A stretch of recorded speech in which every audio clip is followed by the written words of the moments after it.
Bonne journée pirates, j'espère que vous allez bien, moi ça va bien, c'est mercredi, aujourd'hui c'est jour de sortie de formation, on va parler aujourd'hui de la formation sur l'authenticité, parce que je pourrais vous dire par exemple que chaque effort que vous faites pour reconquérir votre partenaire, chaque tentative de séduction un peu forcée, un peu fake, chaque geste trop calculé, eh bien ça peut pousser votre conjoint plus loin, plus loin que vous. Tout ça peut résonner en vous évidemment, sachant que vous n'êtes pas seul, cette réaction, ce paradoxe douloureux, celui que l'on donne, quand on donne beaucoup, on obtient peu. C'est une expérience universelle lors d'une crise de couple. Attention de ne pas être trop fake. Évidemment, tout ce que je vous apprends dans cette formation, c'est pas le fruit d'une chance, comme les erreurs que vous faisiez n'étaient pas le fruit d'une malchance, mais effectivement, c'est une dynamique profondément ancrée dans notre neurobiologie de l'attachement. Dans la formation, on va utiliser les 6 mythes les plus destructeurs de la reconquête amoureuse. Vous allez apprendre au fur et à mesure de la formation de révéler une approche contre-intuitive basée sur les neurosciences de l'attraction pour transformer cette crise. L'objectif n'est pas de revenir en arrière, évidemment. Vous allez apprendre dans la formation que cette épreuve que vous êtes en train de vivre, ça va être la naissance d'une relation beaucoup plus authentique, d'où le titre authenticité, plus vibrante et plus forte que jamais. On va apprendre effectivement à être plus authentique. Chaque fois que vous allez vouloir forcer, que vous allez être fake, que vous allez faire une manipulation, un silence radio, etc., eh bien tout ça va vous éloigner de votre conjoint. Pourtant, vous apprendrez dans la formation que notre premier instinct, en cas de crise notamment, c'est devenir une version améliorée de nous-mêmes pour finalement séduire à nouveau notre partenaire. Tout ça, c'est une erreur neurologique fatale. C'est une stratégie manipulatoire qui semble peut-être logique en surface, mais qui en réalité va creuser le fossé avec votre conjoint. Comprendre ce mécanisme, c'est la première étape très importante pour cesser de saboter vos propres chances de reconstruction. Vous allez apprendre que le cerveau de votre partenaire, c'est un détecteur d'authenticité finalement ultra sophistiqué, le vôtre aussi d'ailleurs. C'est pour ça que vous voyez quand il y a votre conjoint est fake, par exemple, quand votre conjoint vous dit des choses qui ne sont pas réelles, ou quand un coach n'est pas crédible. Face à ces changements soudains, à ces efforts calculés, votre conjoint va voir plusieurs de ces systèmes d'alarme qui vont s'activer. Ces fichiers-là, ces réactions-là de votre conjoint vont être non pas un facteur qui va vous rapprocher, mais un facteur qui va vous éloigner. Alors vous allez étudier les différentes façons dont votre conjoint va savoir que vous êtes dans la manipulation, que vous êtes fake, donc d'où l'intérêt d'être beaucoup plus authentique. Donc votre conjoint va activer l'amygdale, qui est le centre de détection des menaces, qui va identifier en quelques millisecondes les incohérences entre votre geste, vos émotions réelles, vos dires, entre guillemets. Les neurones miroirs, eux, vont ressentir viscérablement chez votre conjoint votre tension musculaire et le stress qui accompagne une performance. Mais je vous rassure, encore une fois, vous aussi, vous êtes capable, si vous êtes suffisamment décontracté, si vous n'êtes pas trop stressé, vous êtes capable vous aussi de sentir ça chez votre conjoint. Et votre conjoint va se rendre compte rapidement si vous agissez ou non avec une ouverture feinte et si vous ressentez par exemple de la colère ou de la peur, même si vous montrez que vous avez l'air détendu de l'extérieur. Votre partenaire le sait instinctivement. Vous avez un peu de mal parfois parce que vous dites oui, mais mon partenaire, ma femme, mon conjoint, mon mari, il a l'air bien dans sa crise, il a dit qu'il ne reviendrait pas, etc. Et là, vous voyez qu'effectivement, c'est que pour l'instant, vous n'êtes pas suffisamment open, entre guillemets, et votre conjoint, en revanche, risque de le ressentir. En tout cas, vous allez plutôt miser sur l'authenticité. Donc les efforts un peu manipulatoires que vous apprennent certains coachs, finalement, ne sont pas perçus comme de l'amour, mais comme une manipulation. Le cerveau de votre conjoint, c'est bien une manipulation qu'il ressent. Il interprète cette incongruence comme un danger, et tout ça va déclencher une réponse de méfiance, une réponse de fuite. Tenter de tromper les systèmes de votre conjoint, c'est non seulement inutile, c'est même stratégiquement dangereux. Votre biologie est votre allié, à condition de cesser de la contredire. Une piratesse, une cliente expliquer ce phénomène. Mon mari, je sens qu'il est complètement fake. Vous savez que j'ai 20% de personnes qui sont en crise et 80% des personnes de mes clients sont des personnes qui essaient de récupérer leur conjoint. Donc là, c'était une personne qui m'expliquait que son conjoint était fake. Elle me disait, je n'arrive finalement pas à avoir de la nostalgie pour lui.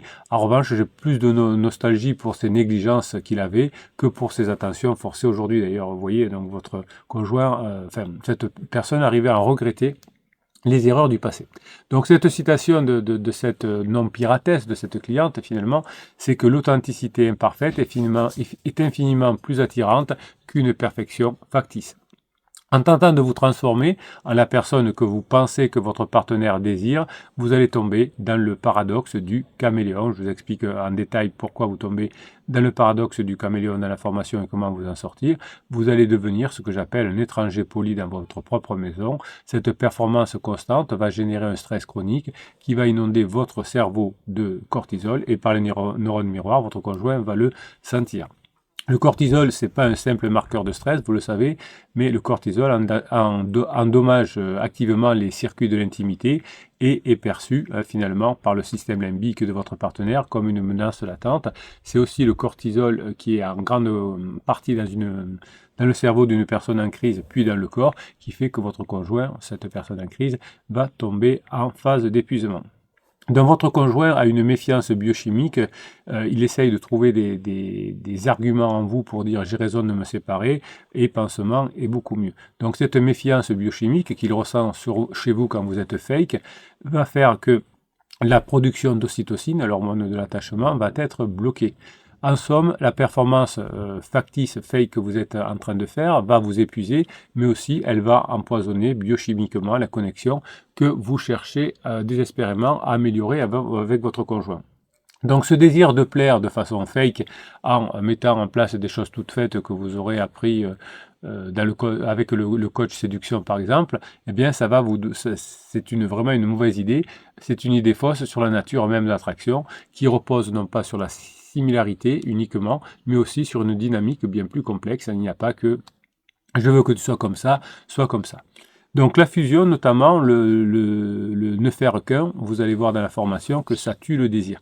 L'un des mythes les plus tenaces de la relation de couple, c'est l'idéal de la fusion totale, et c'est pour ça que votre conjoint qui veut être en fusion au départ avec son pansement, finit épuisé et déçu de son pansement évidemment, mais aussi il n'y aura que vous qui le comprendrez parce que vous serez vous authentique.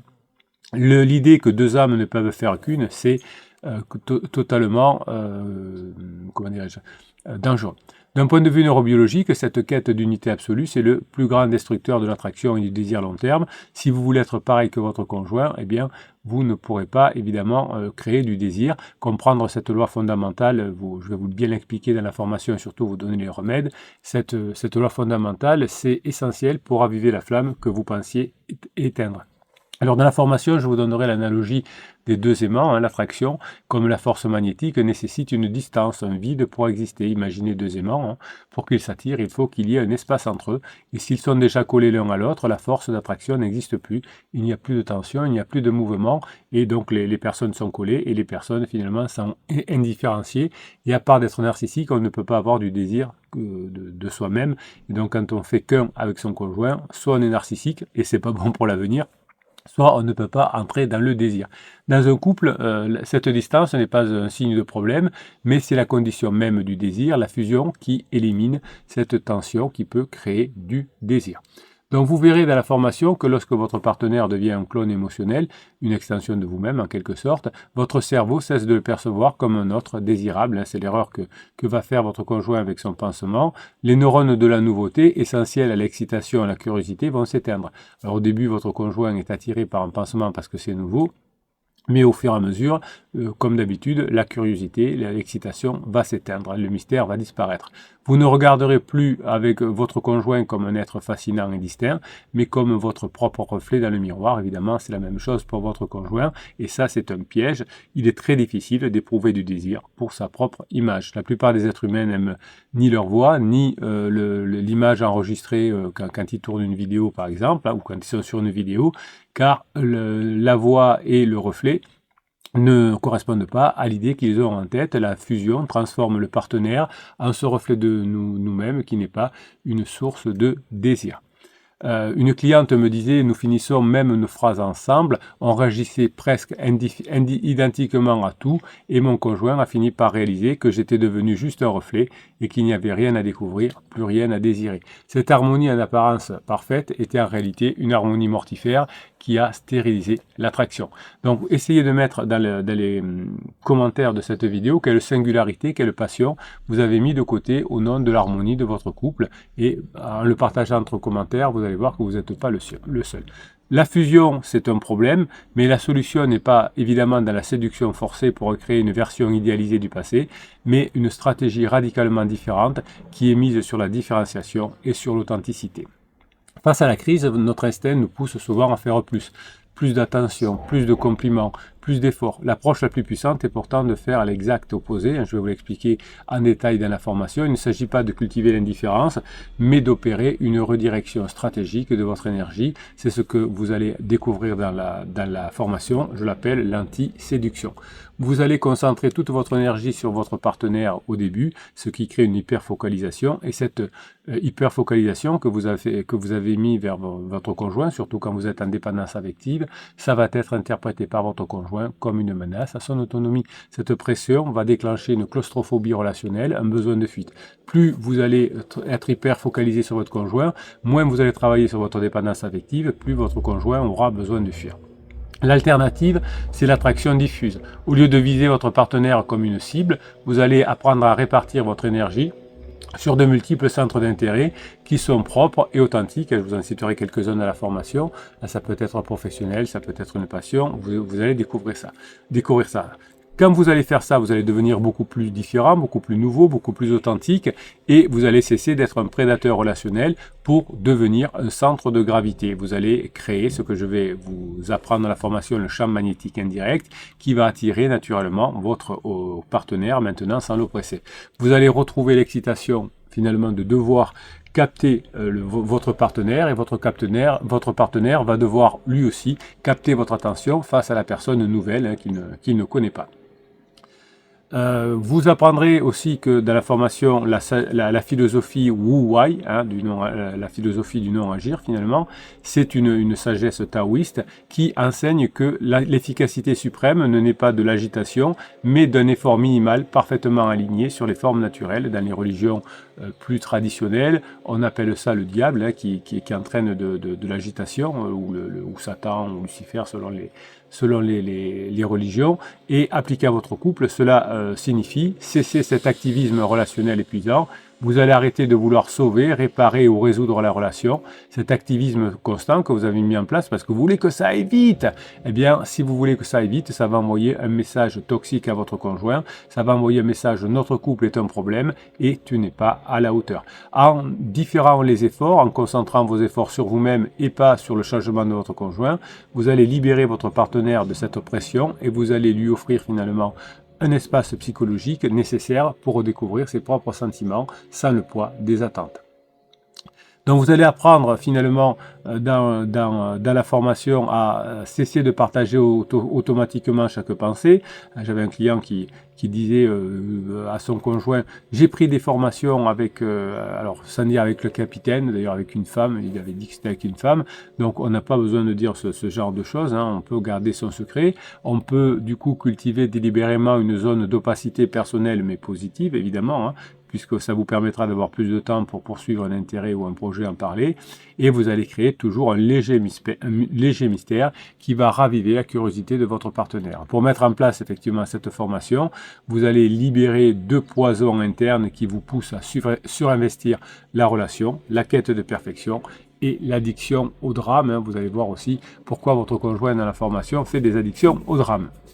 Donc le plus grand saboteur de votre authenticité et de votre magnétisme, ce ne sont pas les actions de votre partenaire, mais ce sont des mécanismes internes que nous entretenons souvent sans même nous en rendre compte.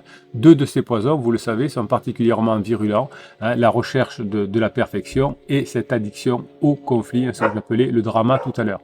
La volonté de devenir le conjoint parfait, c'est bien, mais c'est une performance épuisante, c'est une quête qui est vouée à l'échec et qui va tuer la spontanéité et surtout la vulnérabilité. Si vous mettez du côté fake de votre conjoint, si vous voulez paraître parfait et en mettant de la pression, cette pression va générer un état de stress chronique avec du cortisol élevé que votre partenaire va détecter instantanément. Relationnellement, la perfection est intimidante et isolante. Personne ne peut se connecter à un idéal sans faille. La vérité, c'est que l'imperfection partagée crée une intimité bien plus profonde que la perfection solitaire. Lorsque vous osez montrer vos failles, vous autorisez votre partenaire à révéler les siennes et vous allez créer un espace finalement plus cool, plus de confiance avec une connexion identique. Dans la formation, vous allez étudier en détail l'addiction au drame relationnel. Vous l'avez parfois, parce que ça vous rapproche de votre conjoint, au moins votre conjoint vous parle, et votre conjoint aussi est addict au drame relationnel, mais pour autre chose, pour vider ce qu'il a de pas bien en lui. Et ça, effectivement, c'est pas terrible. Vous allez voir dans la formation que tout cela est paradoxal, mais bien réel. Le cerveau peut être dépendant de la souffrance. Et souvent, j'ai des pirates, j'ai du mal à sortir de cette dépendance à la souffrance. Dès que j'arrive à les aider à sortir de cette dépendance à la souffrance, eh bien, le couple s'améliore évidemment. Le mécanisme de la dépendance à la souffrance, il est purement neurochimique. Un conflit intense génère certes une douleur émotionnelle, mais pour contrer cette douleur, le cerveau va libérer des endorphines, des opiacés naturels qui procurent un sentiment de soulagement et de calme après la crise. C'est comme quand vous courez, que vous avez mal partout, vous allez libérer des endorphines. Donc la douleur liée à la dispute va libérer des endorphines et le cerveau va devenir accro finalement pas au conflit lui-même, pas au drama lui-même, mais au shoot d'endorphines qui suit. C'est pour ça aussi que votre conjoint souvent crée des dramas avec vous.